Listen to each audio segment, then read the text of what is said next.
kahit hindi pa naisagad ang pondong higit 5.5 billion pesos para i-fix ang income ng mga nasa transport group na sumailalim sa service contracting program ng DOTR-LTFRB, endo na nitong huling araw ng buwan ng Hunyo ang inaasahang solusyon sa matumal na biyahe ng mga tsuper ng public transport. Si Edward Ferrer na eksakto pa lamang umanong nakasusunod sa highly technical apps-based na per kilometer fixed income program ng LTFRB. Pinanghihinayangan ang pagod at sakripisyo sa pagsunod sa sangkatutak na prerequisite documents bago pa makapag-avail ng naturang programa. Pero ang hindi katanggap-tanggap, inabutan na umano sila ng endo. Ayun nga po ang masakit eh. 3 buwan po kami nag-aasikaso. Ngayon pong natapos na namin, kahapon po marami na po nakakuha sa amin. At least po last day na lang po, hindi na po kami makaka-avail ng per kilometer po na binibigay ng service contracting program. Sa umpukan ni na Edward at ni Dan Yumul na chairperson ng Confederation of Passenger Transport in Central Luzon o CPCTL, hindi nila naiwasang idaing ang kanilang mga hinaing sa napurnadang pamumuhunan sa naturang programa. Dahil ang 4,000 pisong naibigay na pera sa kanila para makabili ng smartphone, abonado pa raw sila. Ito, bago yung cellphone ko. Bumili ka ng cellphone, nagabono ka ng Kasi sir, diesel. hindi lang basta-basta cellphone, kailangan Android 8 eh, version. Hindi pwede yung mga... Yung 4,000, minimum 6,000 to. Hiling ng transport group sa Central Luzon bago pa umano sana maibida ang mga magagandang programa na inilaan sa mga pobreng tsuper na apektado ng pandemya ay mapag-aralan ang sistema ng implementasyon nito. Dahil imbis na makatulong ang mga ito sa kanilang kabuhayan, nagiging pabigat pa ito at pahirapan. Na mabigyan kaming pansin ng ating Pangulo, lalo na nalalapit na po yung kanyang sona, kaming nasa ligi ng ekonomiya, mabigyan kami ng pansin. Alam ko naman po, marami kayong ginawang batas na pabab sa amin.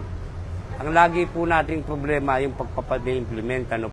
Sa panig ni Atty. Teresa Magtoto, ang Transport Development Chief ng LTFRB Region 3, lumagpas sa target na 7,618 na driver ng PUV ang nakapasok sa service contracting program sa Central Luzon.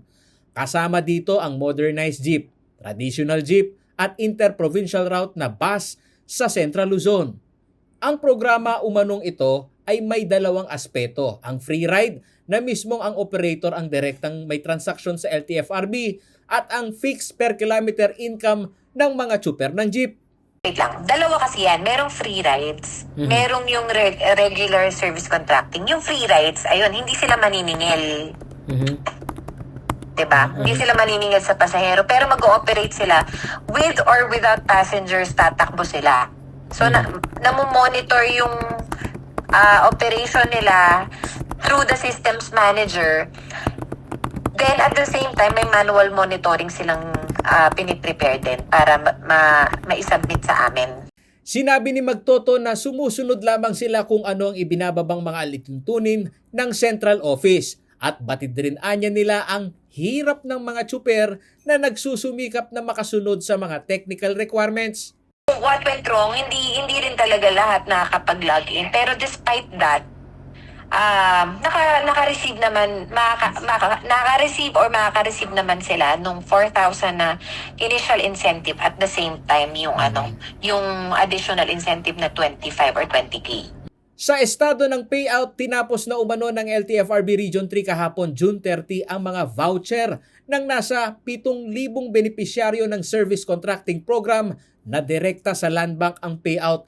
Depende sa petsa ng kanilang approval o naging pagsisimula sa naturang programa. Sa kabuang halaga, kasama na ang Central Luzon, nasa 1.5 bilyong piso ang total funds na on process para sa payout sa 42,571 drivers sa buong bansa na benepisyaryo ng naturang programa. Sa termination ng service contracting program sa ilalim ng Bayanihan Act 2, may apila ang LTFRB sa DBM o Department of Budget and Management na maituloy sana ito hanggang katapusan ng taon. Paulo G. Santos, CLTV News.